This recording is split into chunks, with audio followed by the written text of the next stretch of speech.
Hi everyone. For those of you who don't know me, I see a lot of familiar faces, but my name is Lenora Henson and I'm the curator, director of public programming here at the Theodore Roosevelt inaugural site. On behalf of our board of trustees and our staff, I'd like to welcome you to Speaker Night. I'd especially like to welcome Dr. Karl Jacoby, who will be sharing with us some of the research that informed his book, Crimes Against Nature, Squatters, Poachers, Thieves, and the Hidden History of American Conservation. I'd also like to thank M&T Bank as well as the New York State Council on the Arts for supporting the TR Site Speaker Night series. Speaker Night is our opportunity on the fourth Tuesday of most months to invite experts to come in and help us think about some of the issues that were important during TR's presidency and continue to be relevant today. Among those issues is environmental conservation, and this is where Dr. Jacoby's research and expertise comes in. Dr. Jacoby is joining us this evening from Columbia University, where he serves as a professor in the Department of History and in the Center for the Study of Ethnicity and Race. Dr. Jacoby has devoted his career to understanding the ways in which the making of the United States intertwined with the unmaking of a variety of other societies, from Native American nations to the communities of northern Mexico, and the ecologies upon which they rested. His scholarship is distinguished by its close attention to questions of narrative and storytelling, in-depth microhistorical approach, and border-crossing nature. Dr. Jacoby's published work straddles multiple boundaries, geographic divisions between East and West, and Mexico and the United States, but also the methodological divides between labor history and environmental history, genocide studies and Native American history, and borderlands history and African American history. Dr. Jacoby received his AB in 1987 from Brown University and his PhD in American history in 1997 from Yale University. After a year as visiting assistant professor at Oberlin College, he returned to Brown as an assistant professor of history in 1999. He was promoted to an associate professor with tenure in 2003 and to full professor in 2009. In the fall of 2012, he moved to Columbia University. He is the author of 2 books, Crimes Against Nature, Squatters, Poachers, Thieves, and the Hidden History of American Conservation, and Shadows at Dawn, A Borderlands Massacre and the Violence of History, as well as numerous essays and reviews. Having said that, I'm delighted to turn the podium over to Dr. Jacoby. Please join me in welcoming him.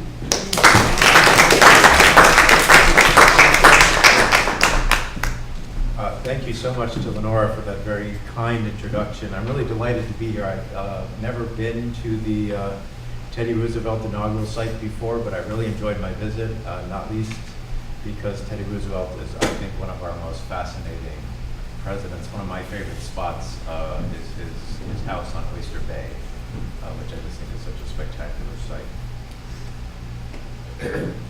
So the purpose of my talk today is twofold. The first is that I want to talk about one of the signatures of Teddy Roosevelt's presidential administration, which was the conservation movement.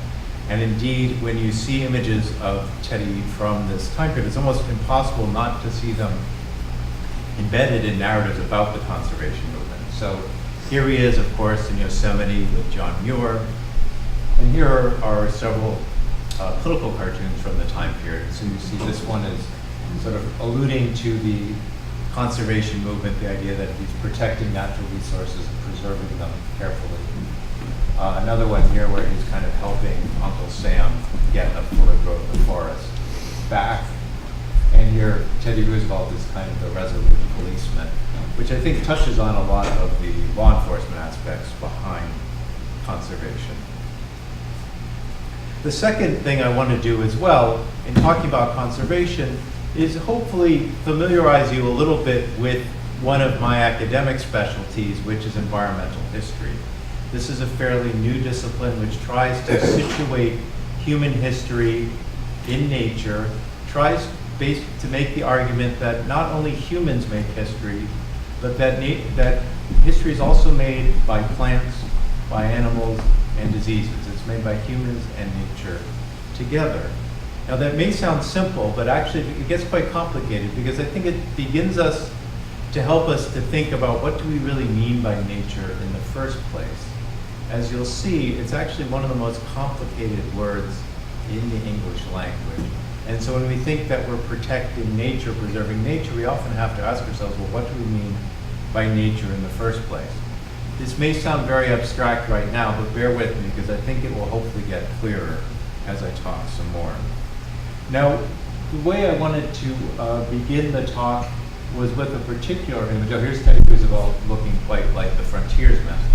And what I wanted to do here, sort of as a bridge between this image of Teddy Roosevelt and then sort of some of the other iconography that he was summoning up in dressing as a frontiersman. This is a famous 19th century painting. Some of you may be familiar with it. It's by a German immigrant called Emanuel Lutz, and it's called, as you can see the title up there, Westward, the Course of Empire Takes Its Way. It actually hangs in the U.S. Capitol building. It was painted during the 1860s, right during the course of the Civil War. And there's several ways that you can begin to read this. If you look in the middle here, you see there's a young woman who just gave birth, and everyone is sort of looking and gesturing here westward. And so it's pretty easy to read. This is kind of the America of the future, right? The child represents the America of the future. And they're going to be living their lives out here in the West, out in this large open territory. One other small issue, just being that this was painted in the Civil War, somewhere right around here. I'm having a little trouble from this angle seeing it. But you'll see there's one African American who was included. Let's actually change this. I think he's right here. I'm having trouble seeing it from this angle. Let's actually change the painting because of the upcoming Emancipation Proclamation when he was painting this. So it is an image that talks about a future for, mainly for white people, but for African Americans as well. What I think is really interesting and significant for us is this vast, open, empty space that they're gesturing towards, which is presented as being, in essence, empty and devoid of people. There's a sense here that the great American story is a story of conquest, but it's a conquest of nature. It's not a conquest of other people. It's just a conquest of a sort of challenging, but ultimately a seeding nature that then creates American homes. And so the painting clearly is a political image. You know, it hangs in the U.S. Capitol building. It, in many ways, I think, gestures towards, reflects the doctrine of manifest destiny. And in many ways, of course, as well, because it's a painting, we know that it's an imagined representation by the artist who's trying to project a certain image of American history and American destiny. What's really fascinating is that this sort of gesture west that Lutz is invoking here is something that both predated and postdated him. So here's an earlier painting of Daniel Boone gesturing west, and you see him doing much the same movement there. Here's a not very good drawing, but a drawing as well of early 1800s of sort of settlers gesturing west. And then later on, Buffalo Bill, actually here, you can see he's quite explicitly quoting from Lutz's painting in his own celebration of the westward migration. So what I wanted to do is then contrast this image of Lutz and sort of the way that he's presenting the American landscape with another image like this, which was taken by the famed American nature photographer Ansel Adams at Yellowstone National Park. Now I think probably at first glance, this picture, this photograph, seems a lot truer and much less political than the painting of Lutz's that I just showed you. That may have something to do with the medium, of course, that we imagine photography as a true representation of the past, whereas we know that a painter can very easily manipulate things. But of course, what one chooses to put in the frame and what one chooses to leave out of a frame in a photograph are very much conscious decisions. And so here what Ansel Adams is giving us is a very much, in some ways, echoes Lutz in the sense that this is an unpeopled landscape, just like that landscape that Lutz had everyone gesturing towards was an unpeopled landscape. And here too, I think it's not coincidental. You've got this steam rising off here. It looks almost as if it's a brand new world, right? That this is something, nature that has just been born and never been touched by human beings. And this is, I think, in many respects, the sense that many of us have unconsciously about national parks, which is to say that when we go to visit a national park, we may be traveling in space, but we're also traveling in time. We're traveling back in time to some earlier time period, seeing nature before the settlement, before humans ever touched it. We're seeing an empty, pre-human wilderness. So what I want to do today, above all in my talk today, is try to complicate these readings and suggest that wilderness, like everything else, has a history. And I think this may seem at first like a somewhat confusing claim if we think that only humans have history and nature's everything that's not human beings, then of course nature has no history. But this perception is itself historically created.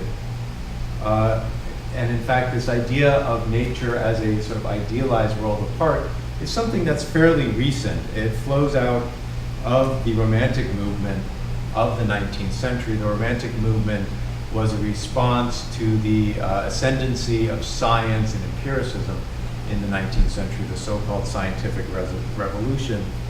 And so what it posited is that that this empiricism of the scientific revolution, where you're trying to measure everything, that this was actually an incomplete way ultimately of understanding the world, that the best way, the truest way to understand the world was through intuition and insight, that you can see beyond the sort of reality that you're measuring only through your emotions, only through your imagination, only through your intuition.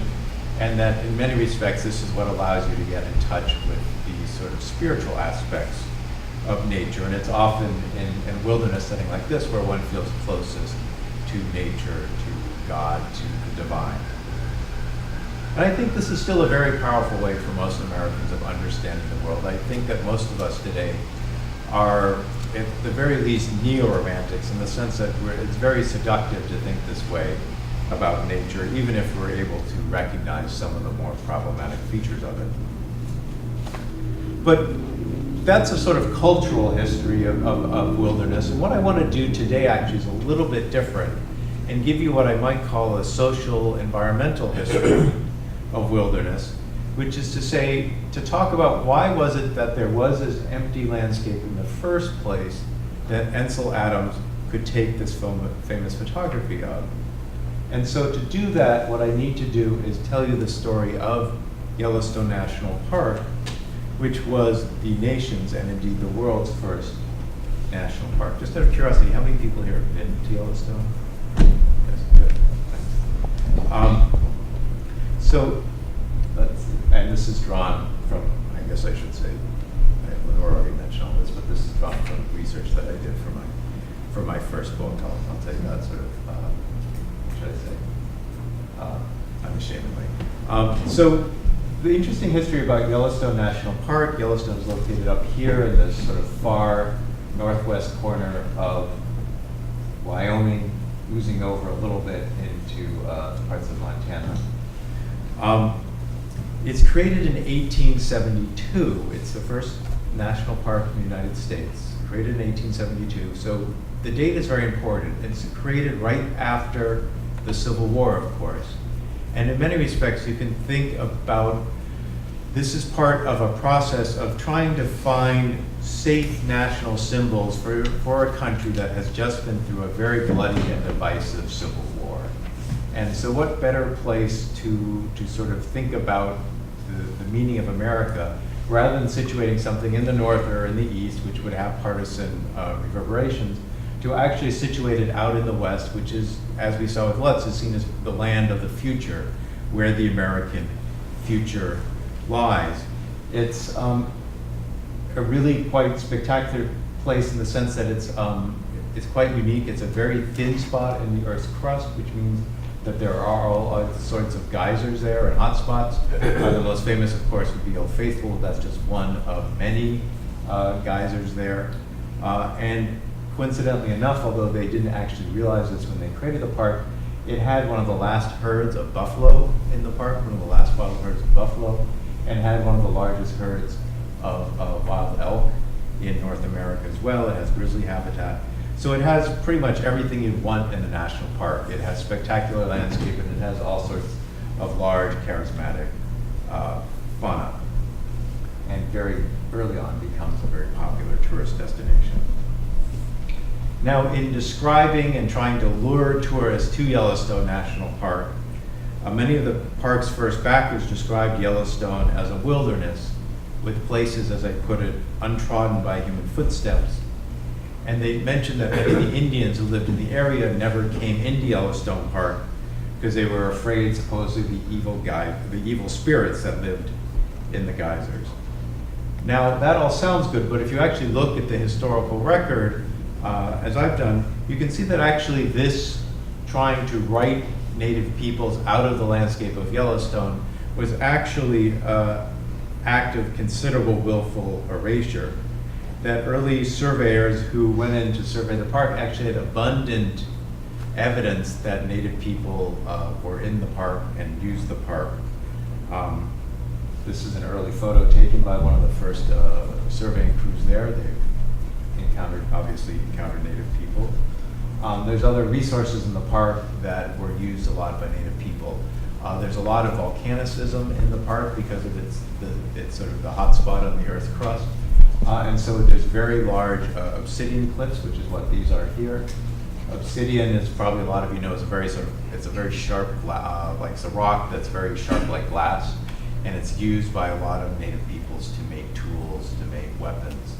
And so there were large quarries that native people would come in here and use in the park.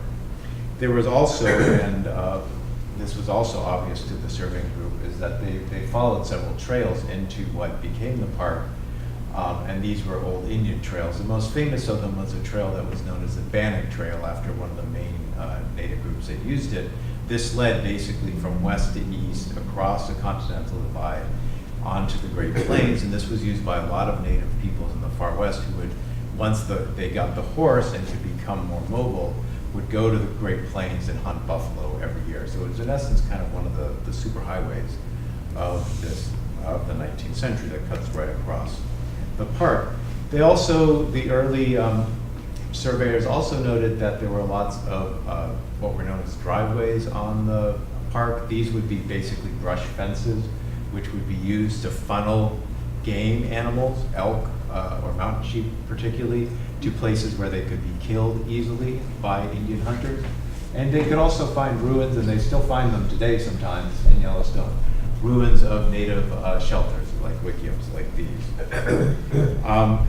And then after the park is created, native people continue to use the park, and this sets up one of my sort of, I think, most spectacular sort of confrontations between the touristic West and the Indian West, which is in 1877 when Chief Joseph is leading the Nez Perce on their famous escape from an effort of the US Army to confine them on a reservation in Washington. The Nez Perce were one of those groups that had used the Bannock Trail to get to the Great Plains to hunt buffalo. They then use the same trail to try to escape from the US Army, so they go right across the park and they end up taking several tourists hostage during this process because they run into tourists and they think, well, we can't let them tell the Army where we are, so they seize them.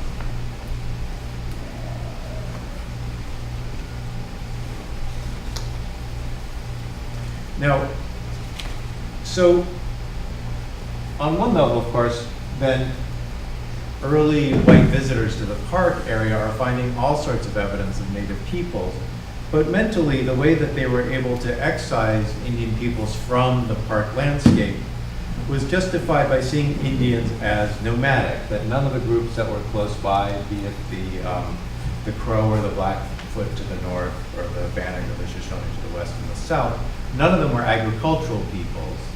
They were all hunter and gathering people, and therefore they were seen as not improving the land. This sort of springs from the very old ideas of John Locke that only by the English political thinker, only by laboring on the land and by improving the land did you have any real rightful claim to the land.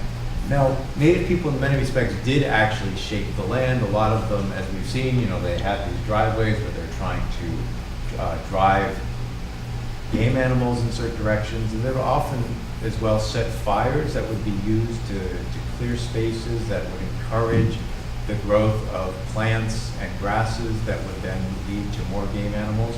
So it is a more distant form of husbandry, although many white observers at the time didn't realize this, and they tended to see the Indians, in their words, only as temporary ramblers. And so when we're talking again about the date of the creation of Yellowstone National Park, 1872, so it's right after the Civil War. One of the other things that's happening in the 1860s and 70s that's very significant for our story is this is when there's a flurry of treaty making taking place on the northern Great Plains. In 1867, 1868, and 1875, the Bannock Shoshone peoples are being confined to reservations. And in 1868, the Crow are being confined to reservations. And so this is really no just mere coincidence. In many respects, what you're seeing is a kind of parceling out of the landscape. You're creating, as it were, nature preserves and then also human preserves. This is a map that shows some of the reservation. The one thing that's a little bit misleading about this map is these are the current shape of the reservation. A lot of them are much larger before. So this Crow reservation here used to actually go, and initially it overlapped with Yellowstone, which was to say that they didn't know, it was such a remote place that they didn't have very good mapping. And so when they created Yellowstone and they created then the Crow reservation, they had them overlapping with one another.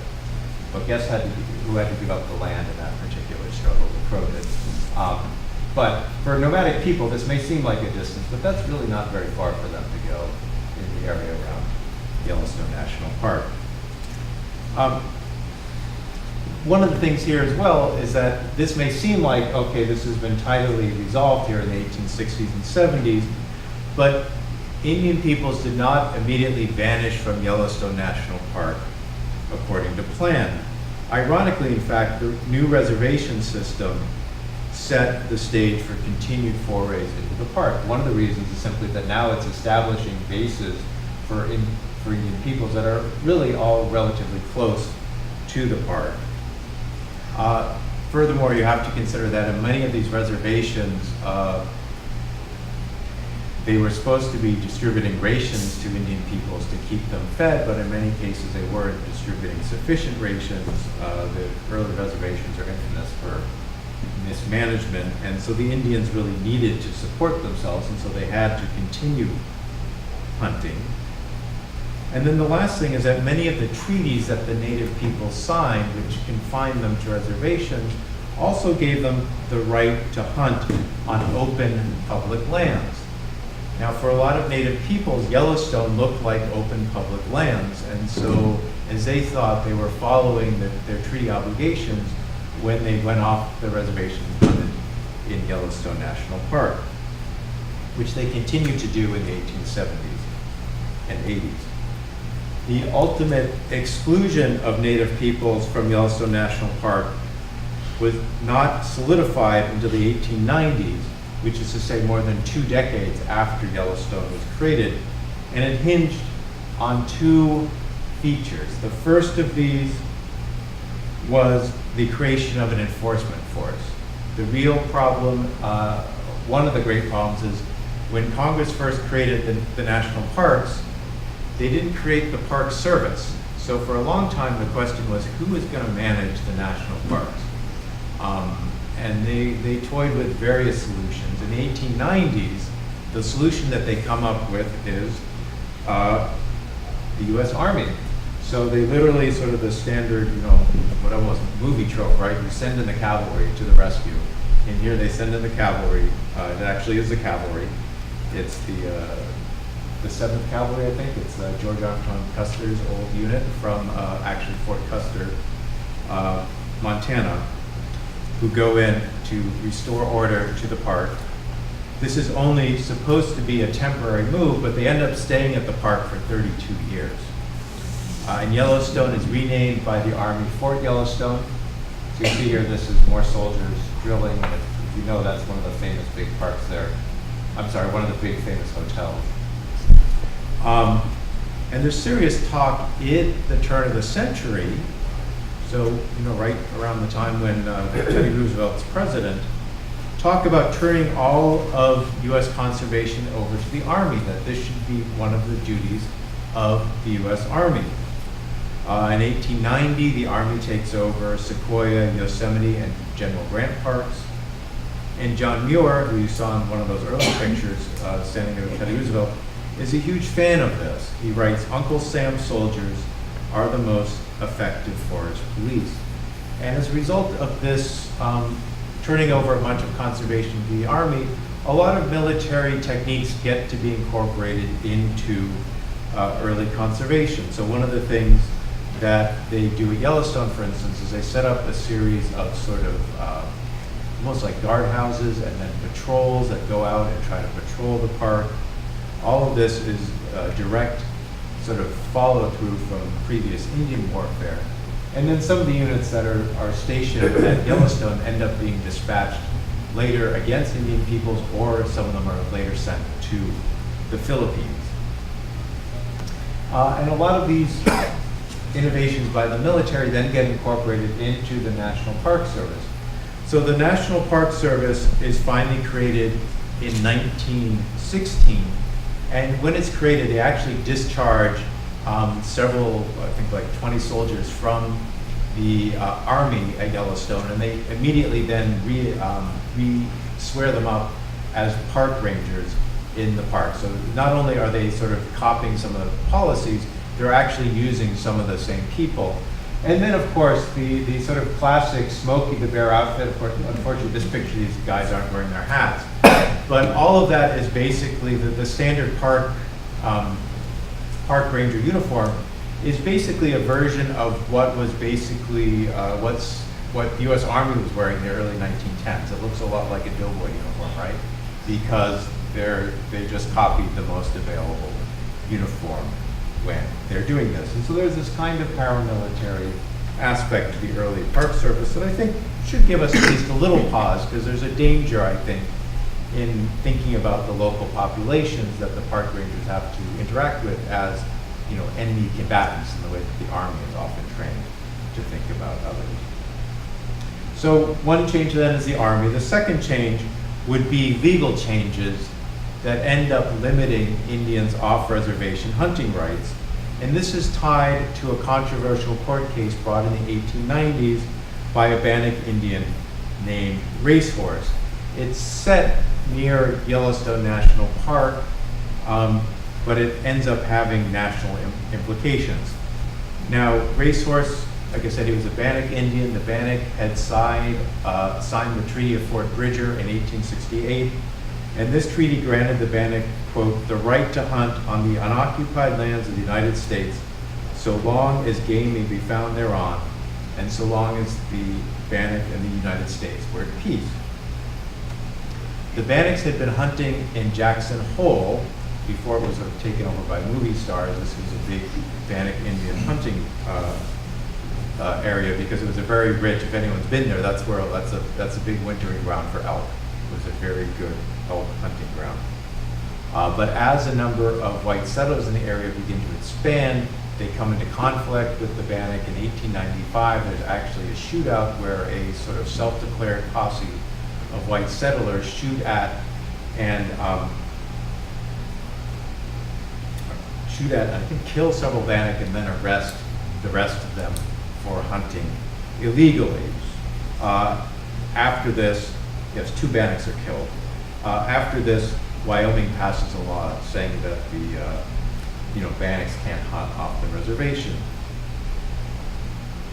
The Bureau of Indian Affairs and Wyoming won a test case, though, to test the legality of this new law. And so this is where Racehorse comes in. He volunteers and he's arrested by the sheriff for killing 7 elk out of season. Racehorse contests the law and says, based on his own reading and interpretation of the Treaty of Fort Bridger, that game was abundant. He was over 60 miles from the nearest ranch, so he's on unoccupied lands, and the Bannock and the United States are at peace, again, like the treaty stipulates. Therefore, he was hunting under his legitimate treaty rights. Now, interestingly enough, he wins the case in Wyoming. Wyoming, though, they appeal the case to the United States Supreme Court. And the case ends up being decided in 1869, which is the same year as another very important and quite infamous court case, which would be, does anyone know? 1869? Plessy versus Ferguson. Plessy versus Ferguson is the court case that basically says separate but equal is legal, so this says that Jim Crow segregation is legal. Now it's interesting, these two cases were actually decided only a week apart from one another. Not the Supreme Court's greatest moment. And what the Supreme Court ruled is that upon Wyoming's admission as a state, that it gained the right to regulate hunting on its lands, regardless of previous treaty stipulations. And so this basically, discounted that entire clause of the treaty that the Bannock had signed. Now, the point here is that I think we're all familiar with or can sort of intellectually understand the idea that placing Indian peoples on reservations diminished their resource base. But we're probably less familiar with the fact that actually conservation also dramatically diminished the native access to resources. And in fact, and this is one of the things that surprised me when I was doing my research for the book, is that conservationists at the turn of the last century were actually very harsh in their appraisal of native uses of the environment. But they tended to see, if you read conservation journals from the late 1800s, they tended to just cry native people as very wasteful, as damaging to the environment, hunting way more game than they should, sending all sorts of fires. And this initially puzzled me because today, of course, I think we have much the opposite interpretation, that we have this almost over-sentimentalized sense that Indians are the first environmentalists and just instinctually know how to treat the environment perfectly. It's a very sort of romantic stereotype. And so I was puzzled by this, but eventually it made sense to me, which is to say that at the close of the last century, conservationists and native peoples are very much in a real conflict over who has the rightful claim to control the environment. Is it native peoples based on their treaty rights? Is it conservationists because of their supposed sort of scientific, technical expertise over how to manage the environment?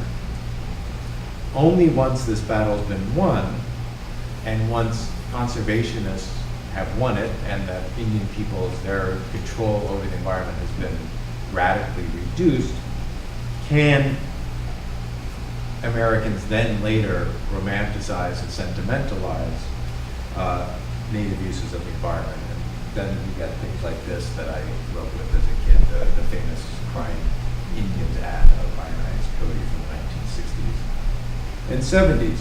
And so one of the things that's interesting to note here is that our current sentimentalization of Indians and the environment is not timeless, that it's a creation of a particular time and place.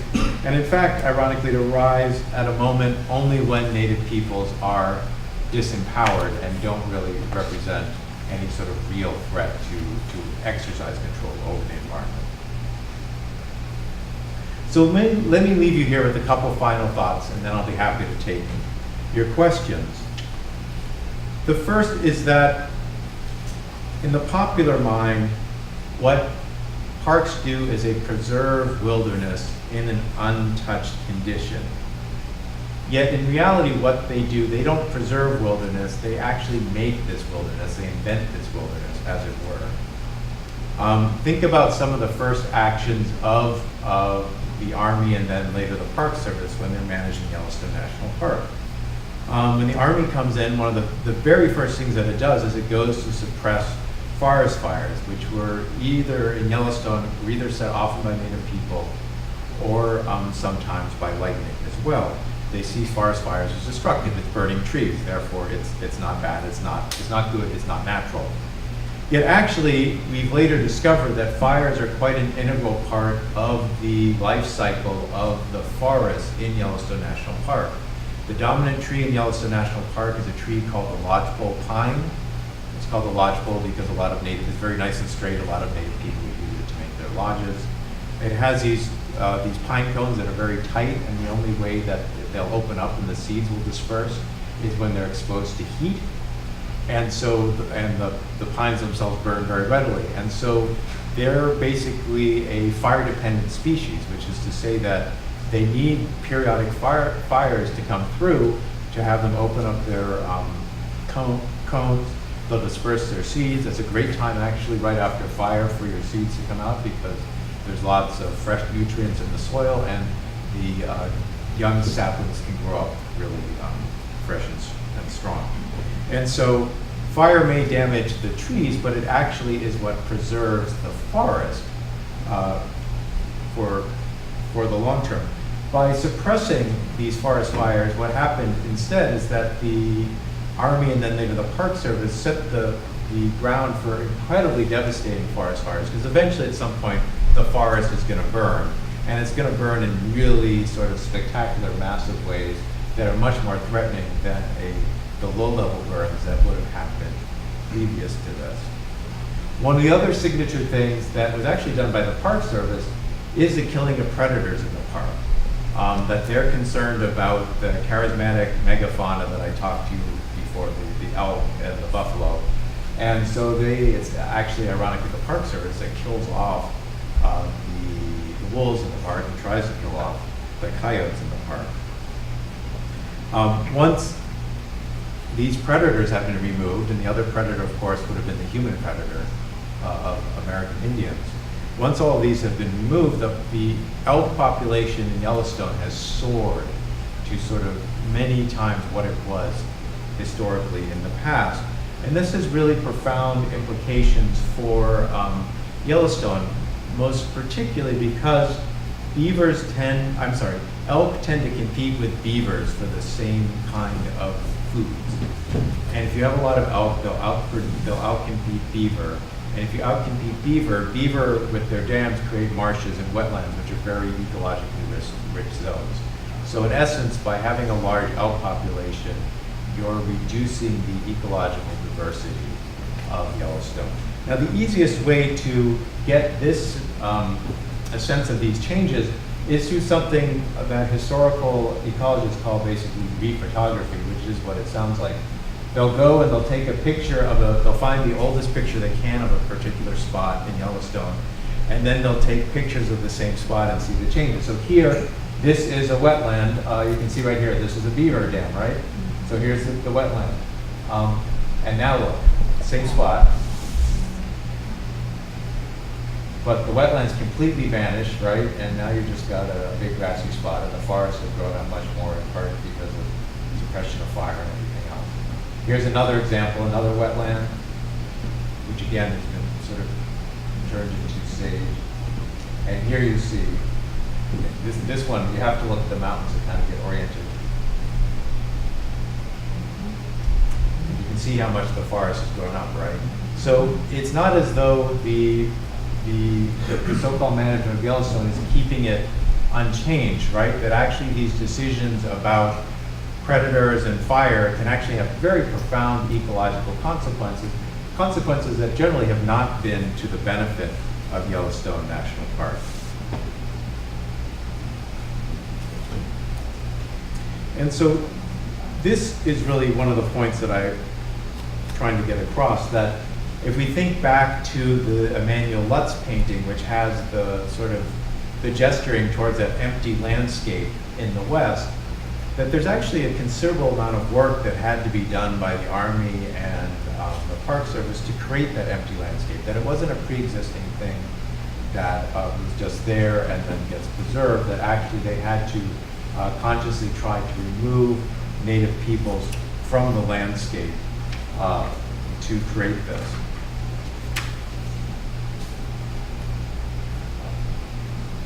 A second thing to just consider with Yellowstone National Park is that if Yellowstone is the first national park in the world, it now is a model that has been exported around the world. Latin America, India, Africa, everyone else. And as this has happened, almost everywhere that they've exported parks to, they've actually had problems, confrontations with local people. This is from a news broadcast in Kenya. Indigenous people who also have claims to these park areas. And this is only surprising because most people did not know the history of what had happened here in the United States, that the creation of national parks had been done in large part through the removal of Indian peoples. And if you don't know that history, you don't quite understand what are the possibly problematic models that we're then trying to export to the rest of the world.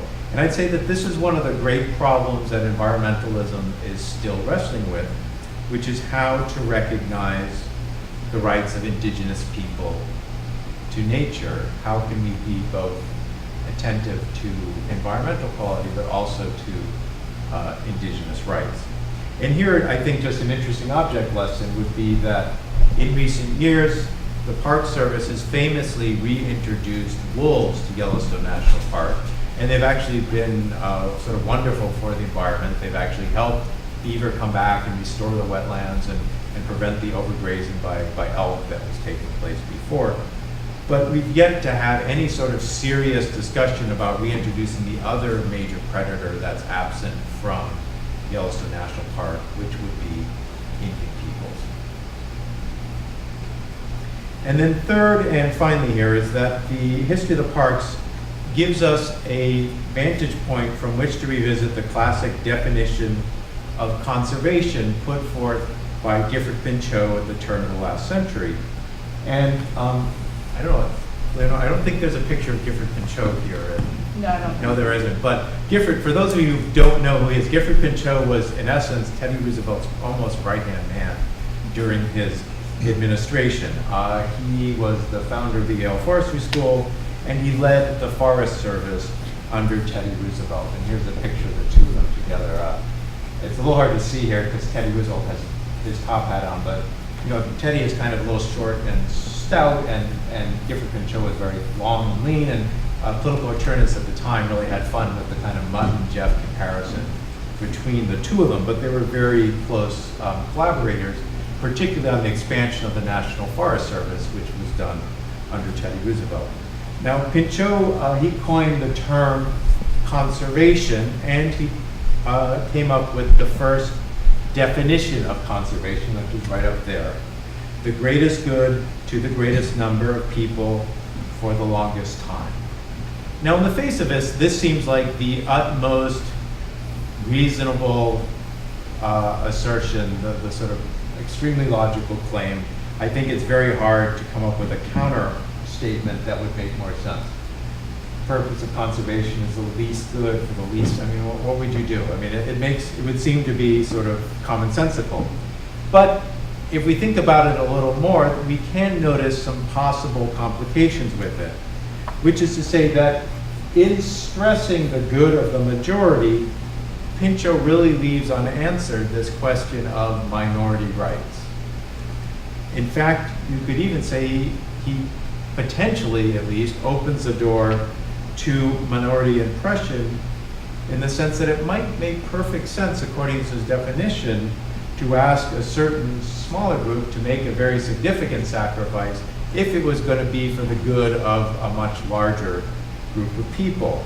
It's not, in other words, it's not necessarily at odds with Gifford Pinchot's definition of conservation to ask Yellowstone's Indians to give up much of their homeland so that then the rest of the Americans can have a national park.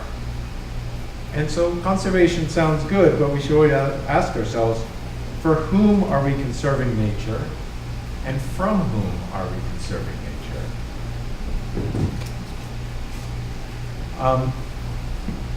I should say environmentalists don't always like the fact that I, as a historian, am raising some of these sort of difficult questions about the environmental movement. And this refusal to engage such issues emerged most clearly when Ken Burns did his documentary on the national parks. Now, probably most of you like me are watching the Vietnam documentary night right now, right? But what was fascinating for me about the national parks documentary, because I knew so much of the scholarship behind what he was talking about, and in fact, he used a lot of my scholarship and cited it in the book that he wrote, the companion volume to the TV series. What was really jarring for me about it is that it was basically a return to a very heroic narrative about Teddy Roosevelt and Gifford Pinchot, and they had very little about Native Americans and the environment. That the first episode was the only one to mention Native American dispossession from national parks, and it did it in only 14 seconds. I actually measured it on the video. And so the rest is his vast, sweeping panoramas and beautiful natural wonders, which of course is all very true. And it was also unnerving when he kept calling it America's best idea, as he does here, without sort of unpacking best idea for whom. And then he kept calling it this democratic landscape without again thinking about democracy for whom. If you think that in the 19th century, when Yellowstone National Park was created, Indians were not citizens, so they could not vote. Women, of course, could not vote. And many African Americans are losing the vote in the aftermath of Reconstruction. It's a very restricted democracy that Yellowstone reflects. It's sort of the classic definition of hair and vote democracy, which is to say a sort of democratic for the majority ethnic group, as long as you're male, but not very democratic for the rest of society. Now, in fairness, I understand why Burns did what he did at a time when the Park Service is starved for funds, when then Vice President Dick Cheney used to deride conservation as what do you call it, mere personal virtue, when many Americans thought that the market is the sort of sole solution to all of our problems. Burns was looking for a model of enlightened government management and thought that he had found it in the National Park Service. And I'm sympathetic. In fact, I share a lot of these politics, but as a historian, all I can say is a history is a history. And I don't think one should not simply ignore vast portions of the history because it's politically inconvenient.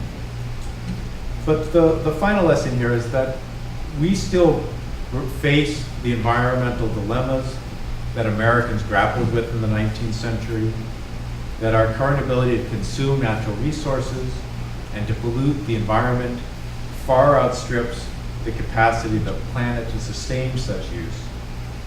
So as we contemplate these environmental problems, we need to be certain not to seek environmental protection at the expense of social justice.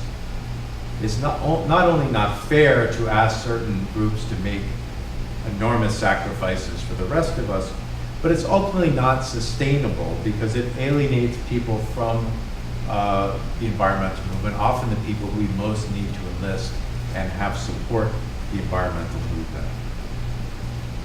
The last thought I wanted to give you here, and this is something that I tried not to end things on too much of a downer note, but one of the things in Yellowstone after those spectacular wildfires in 1988 is that many people thought this had devastated the park permanently. But in fact, these areas have come back here, as you see, and they've come back and been incredibly healthy. And so that nature does actually have this capacity to repair itself if only we can figure out how to support it and work better with it. So thank you very much, and I'll be happy to take questions.